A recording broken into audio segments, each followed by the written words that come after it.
Click the bell icon to get latest videos from Ekeeda. Hello friends, this is the video from the chapter image segmentation. We started this fundamental step of digital image processing with understanding of how exactly the segmentation partitions the given image into several regions based on to certain criterias. So in that particular one we started to have the detection of isolated points, then detection of the line. We have also detected the edges based on to the several edge detecting operators like the Prewitt, Sobel. We have the Roberts operator, Canny operator we have demonstrated into the practical. So for that purpose the various edge models also we discuss, and further the potential thresholding technique and the segmentation technique based on to the region growing technique we are discuss. Now let us have one more type of technique that we can have a title here, that is segmentation by the use of morphological watersheds.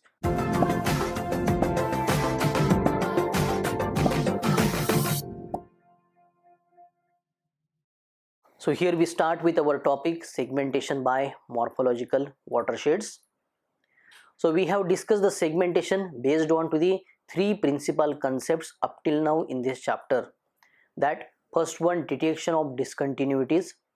Then we had the thresholding, the very popular and potential technique in the image segmentation, and now in the previous video the region processing. So each of these approaches that we have covered were found to have the advantages also and the disadvantages also. The advantages can be given as, for example, speed in the case of global thresholding, hence it is very popular. The disadvantage we can note that, for example, if you take the need of a post processing such as the edge linking, if you want to do after edge detection in the methods based on the detecting discontinuities in the gray levels. So let us discuss an approach here that is based on the concept of morphological watersheds, hence the name segmentation by morphological watersheds. The segmentation by watersheds embodies many of the concepts of the other three approaches and often produces more stable segmentation results, including the continuous segmentation boundaries. This approach actually provides a simple framework for incorporating knowledge-based constraints in the segmentation process. The concept of watersheds is based on visualizing an image into the three dimensions, that is, the two spatial coordinates that we usually take x and y within the parenthesis, versus we have the another parameter that is gray level that we usually denote either by f or g. So the notation can be f of x comma y or g of x comma y. So here we consider the three types of the points. First one, the points that are belonging to a regional minimum. The second is the type where we have the points at which drop of a water, if placed at a location of any of those points, would fall certainly with to a single minimum. And the third type of the point is that the points at which the water would be equally likely to fall to more than one such minimum. So these three types of the points into the mind, the set of the points satisfying the condition B here is called as the catchment basin or the watershed of the minimum. The points satisfying the condition C here that form a crest line onto the topographic surface and are termed divide lines or the watershed lines. So watershed of the minimum and the watershed lines we shall be definitely see in the example we discuss further. So here the principal objective of the segmentation is actually to find the watershed lines in this particular topic, segmentation by morphological watershed. So this is our ultimate aim. The basic idea to achieve this particular aim by this particular technique we can summarize. Suppose that a hole is punched into each regional minimum and that the entire topography is flooded from below by letting the water rise through the holes at a uniform rate. So when the rising water is in distinct catchment basins is about to merge, a dam is built there to prevent the merging here. The flooding will eventually reach the stage when only the tops of the dams are visible above the water line. So these dam boundaries correspond to the divide lines of the watersheds that we shall visualize into the figures also. So therefore, they are the continuous type of the boundaries that are extracted by a watershed segmentation algorithm. These ideas can be explained further with the aid of the figure here. So let us have a figure A that show us a simple grayscale image, and figure B is there following the figure A, that is a topographic view of in which the height of the mountains is proportional to the gray level values into the input image. So this is the figure A, we show us the original image. So the original image you must remember here, so which is to be processed by the algorithm that we are supposed to discuss in this particular topic. Now this is the topographic view here. So you can notice the changes with respect to the original image and this topographic view.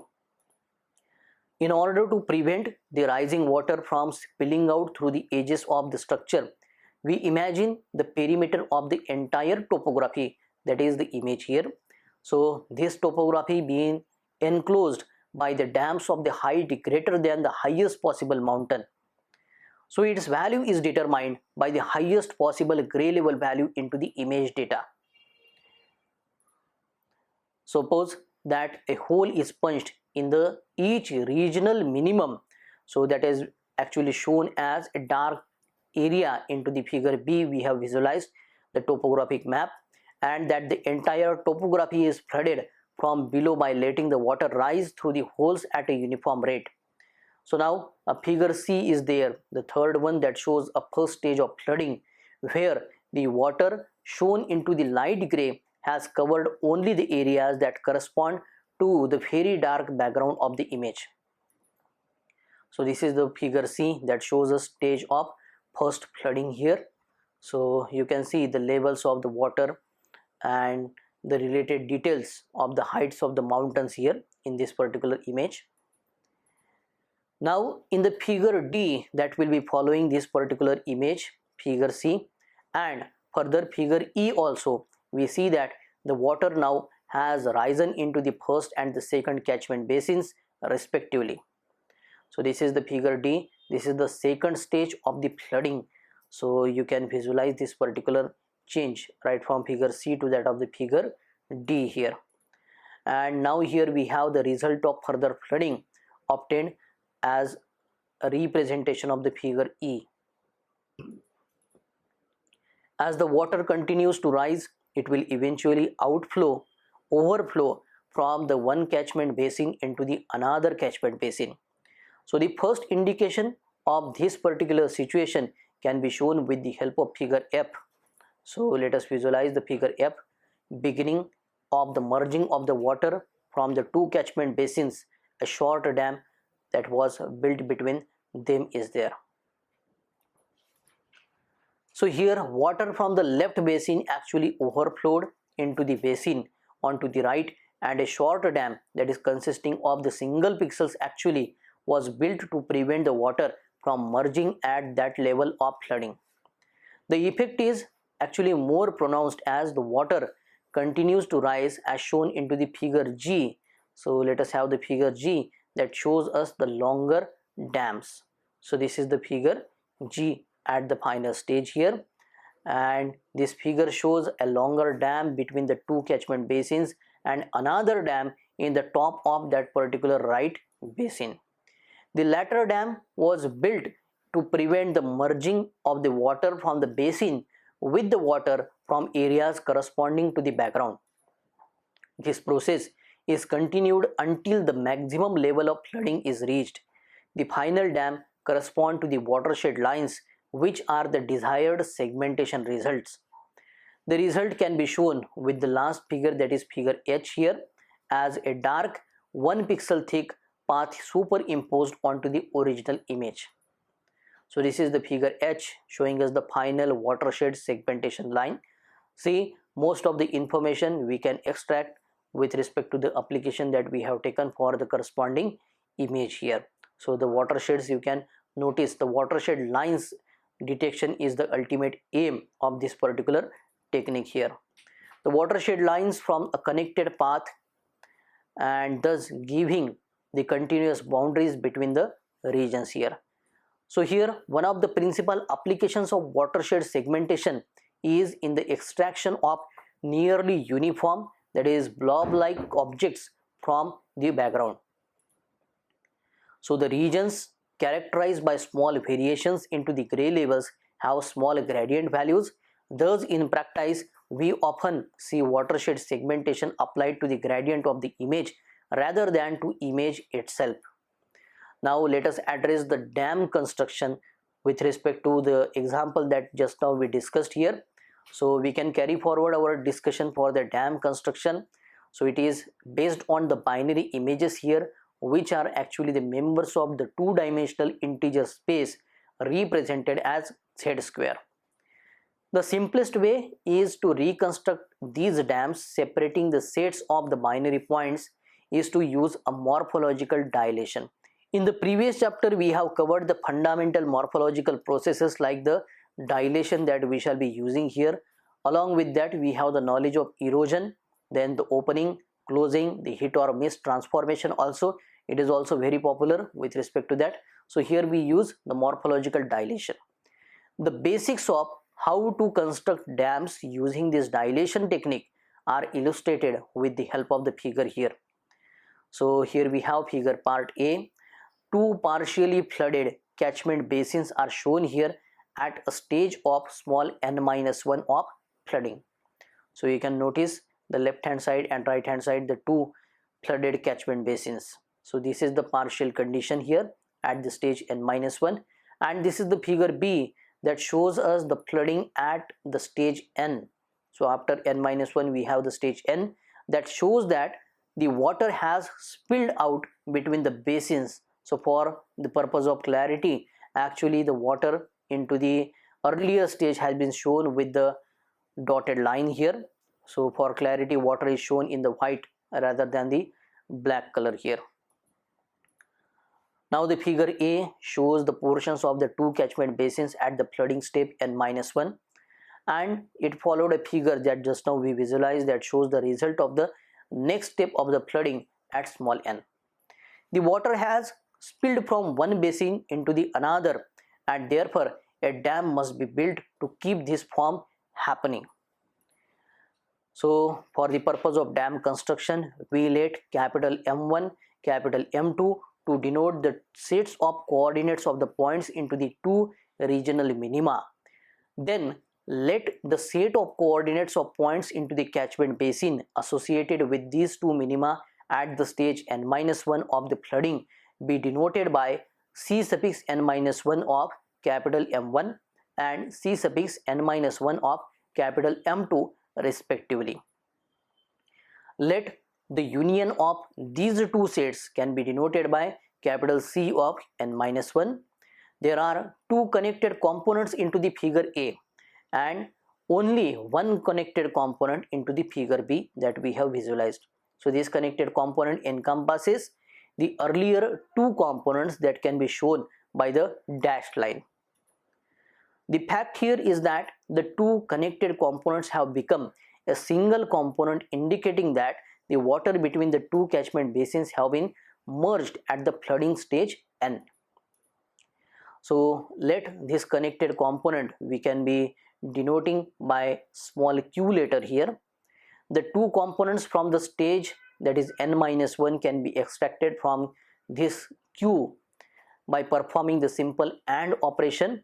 So here we can make the intersection between the q and the representation of C of n-1. So all the points that are belonging to an individual catchment basin form a single connected component. So let us have the figure C to show us the structuring element used for dilation purpose. So here it is having, for example, 3 by 3 dimensions. The central position shows us the origin, and in our case we have selected all the coefficient values, 9 in total, to be the value 1. So suppose that each of the connected components into the figure A is dilated by the structuring element shown into the figure C, subject to two conditions. The condition number one is the dilation has to be constrained to small q. This means that the center of structuring element can be located only at points into the q during the dilation process. And the second condition is that the dilation cannot be performed onto the points that would cause the sets being dilated to merge. Figure D is there that will show you a first dilation pass into the light gray shade expanded the boundary of each original connected component. So this is the figure D, that is the result of dilation and the dam construction. So here the notations are given with respect to the specified shades here. That is the first type of the dilation, the dark more as compared to the earlier one, second stage of the dilation here, and the dam points between the two connected basins here can be denoted by having a cross sign between the pixel cell. So here condition 1 was satisfied by every point during the dilation, and the condition 2 did not apply to any point during the dilation process. Thus, the boundary of each of the region was expanded uniformly. In the second dilation, that shown into the medium gray color, several points failed the condition number 1 while meeting condition number 2, resulting into the broken perimeter shown into the figure. The only points into the Q that satisfy the two conditions under the consideration describe the 1 pixel thick connected path shown cross-hatched into the figure D as a dam. The path actually constitutes the desired separating dam at a stage of N for the flooding. So construction of the dam at this particular level of flooding is completed by setting all the points into the path just determined to a value greater than the maximum gray level value of the image. The height of all the dams is generally set at 1 plus the maximum allowed value into the image. This will prevent the water from crossing over the part of the completed dam as the level of flooding is increased. This method actually eliminates the problems of broken segmentation lines. The method used for a more complex situation is exactly the same, including the use of the 3x3 symmetric type of the structuring element that we have visualized with respect to the figure number C. So 3x3 total 9 pixel coefficients we have visualized with the value 1. So it was having the symmetric nature of the structuring element. So now let us address the algorithm. The algorithm is called as watershed segmentation algorithm. Let M1, M2 up to Mr be the sets denoting the coordinates of the points in the regional minima of the image represented as g of x, y. This will be the gradient image initially, and let capital C of Mi in general be a set that denotes the coordinates of the points into the catchment basin associated with the regional minimum represented as M suffix I. Now the notation minimum for MIN and max will be used to denote the minimum and maximum values of the gradient image g of x, y. Finally, let capital T of n represent the set of coordinates having the notations with the variables s, f, for which we have g of s, t here. Actually the second variable should be t, that is less than small n. So that is, we have the formulation T of n computed as the set theory definition we have for the variables s and t here.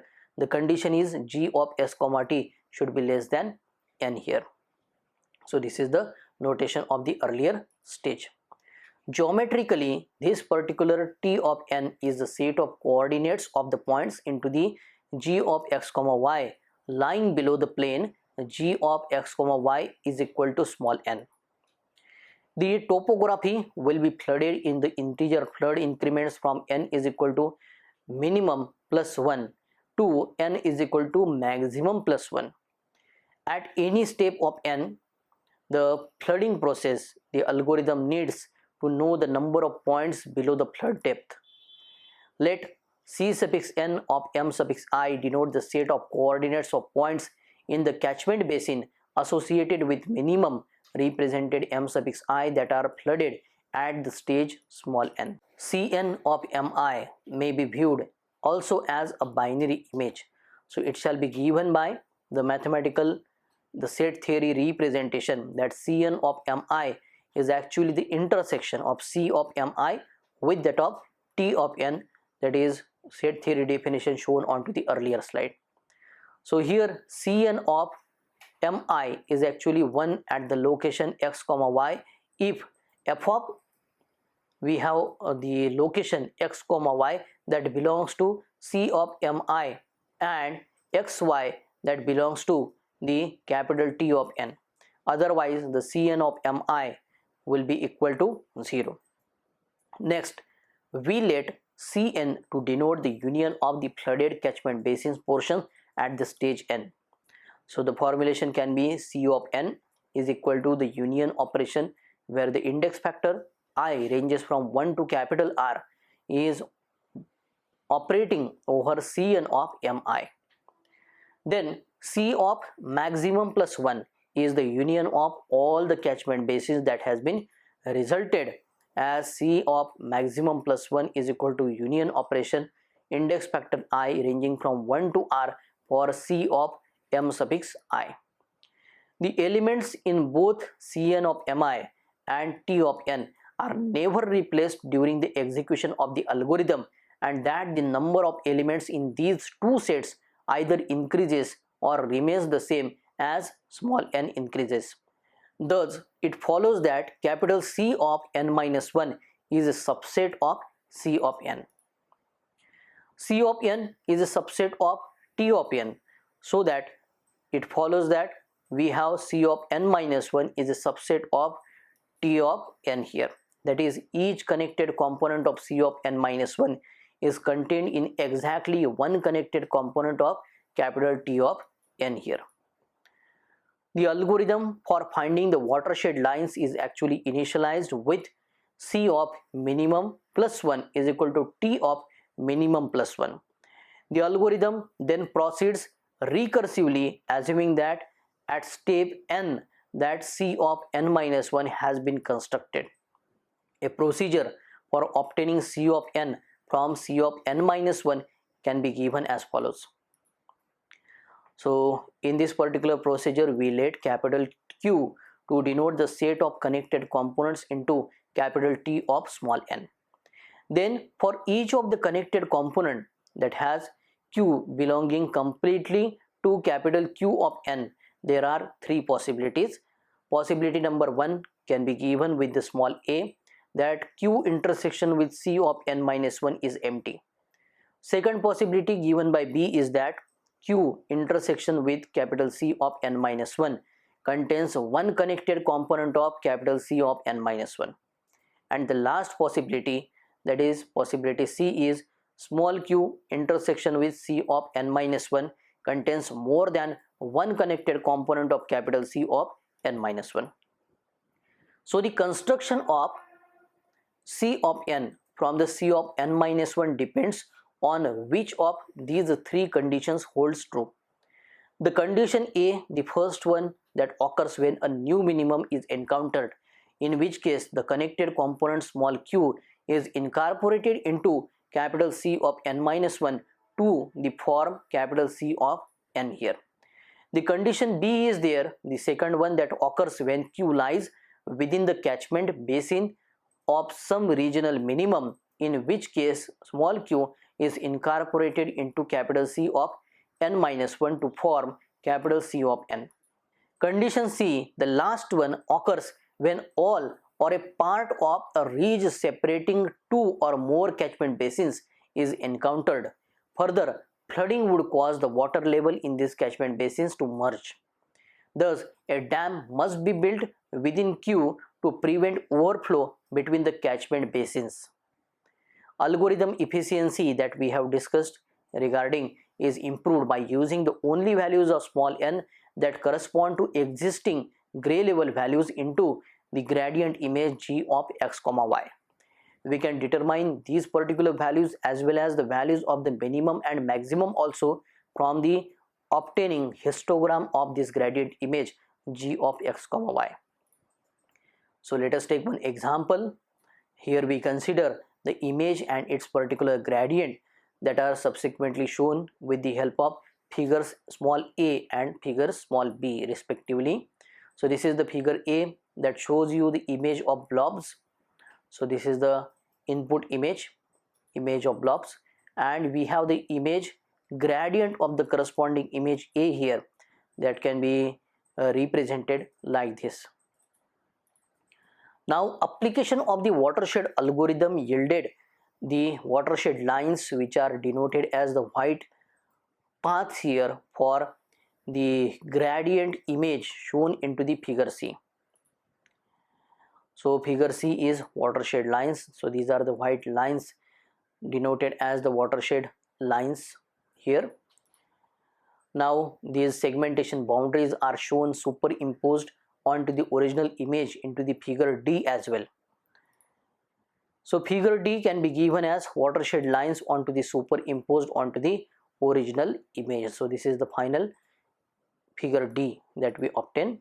Now let us address the use of markers to understand the segmentation process. With respect to the watersheds, we must say, so direct application of the watershed segmentation algorithm that we have discussed, that generally leads to the over segmentation results due to the presence of the noise and other some local irregularities of the gradient. So let us consider first of all the figure A that shows you electrophoresis image. So this is the electrophoresis image. We also have figure B that shows us the result of applying the watershed segmentation algorithm that we have discussed just now to the gradient image that we have represented. So to look at the result of this particular algorithm applied to the gradient image, the over segmentation is definitely evident. So a lot of mixture we find in this particular image because of the over segmentation process. So there should be a proper stoppage to it. The over segmentation can be serious enough to render the result of the algorithm virtually useless. So a practical solution to this particular problem is to limit the number of allowable regions by incorporating a pre-processing stage designed to bring the additional knowledge into the segmentation procedure. So an approach used to control this over segmentation, which is totally undesirable, is based on the concept of the markers. Hence we have given a subtitle, the use of markers. A marker is actually a connected component that belongs to an image. We have the internal markers also that are associated with the objects of the interest, as we are supposed to carry the segmentation process, and we also have the external markers that are associated with the background that is other than the object area into the image region. So a procedure for marker selection that will typically consist of the two principal steps there. The first step is a pre-processing step, and the second step is definition of the set of criteria that markers must satisfy. So let us consider a figure A again. So that we have earlier visualized here, that is electrophoresis image showing you, and along with we had the result of applying the watershed algorithm that we discussed, where the over segmentation in the evident case is represented here. So if you focus on to the first image, part of the problem that led to the over segmentation that resulted into the figure is the large number of potential minima. An effective method for minimizing this particular effect of small spatial detail is to filter the image with a smoothing filter.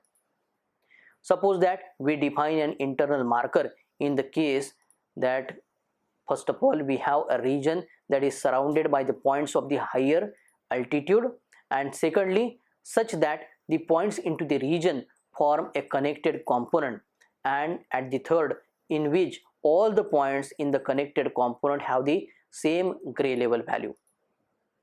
So after this particular definition and image was smooth, the internal markers resulting from this particular definition are shown as light gray blob-like regions into the next figure A. So this is the figure A image showing the internal markers, the light gray regions that you can notice into the upper portion. It is everywhere, but the size at the upper portion is considerably evident here, and the external markers also you can notice in the form of the watershed lines. Next to that, the watershed algorithm was applied to the smooth image under the restriction that these internal markers be only allowed regional minima. So figure A shows the resulting watershed lines, and these watershed lines are defined as the external markers. The external markers shown into the figure A effectively partition the image into the regions, with each region containing a single internal marker and a part of the background. The problem is thus reduced to partitioning each of these regions into two, that is a single object and its corresponding background into the image. So here the approach is simply to apply the watershed segmentation algorithm to each individual region. So in other words, we can say that we simply take the gradient of the smooth image and then restrict the algorithm to operate onto the single watershed that contains the marker in that particular region. The result that we obtain using this particular approach can be shown into the next figure, that is figure number B. So the result of segmentation is here, and to look at this particular resultant image, we must say that the improvement over the previous figure P is evident in this particular case here. That is because of the use of markers. The marker selection therefore can range from simple procedures based on to the gray level values and connectivity to more complex descriptions involving the size, shape, location, their relative distance, the textural content, and many another can be there. So using the markers brings a priori knowledge to bear onto the segmentation problem. Thus, the fact of segmentation of watershed offers a framework that can make effective use of this type of the knowledge, a significant advantage of this particular method. So I suppose the understanding of the segmentation by using the watersheds is very clear to you people. By the next lecture, we shall be addressing the last topic to be understandable in the image segmentation chapter, and it is titled the use of motion into the segmentation. After that, we will take one simple MATLAB demonstration to show you the exact segmentation of the images under consideration, and one miscellaneous problem will conclude this particular chapter. So I'm sure you are definitely benefited by the knowledge we share for this subject, digital image processing. If you want to have certain more concepts to be understood, more practical knowledge for the MATLAB programming for image processing purpose, or a practice of miscellaneous problem, you can surely subscribe to Ekeeda channel. Thank you.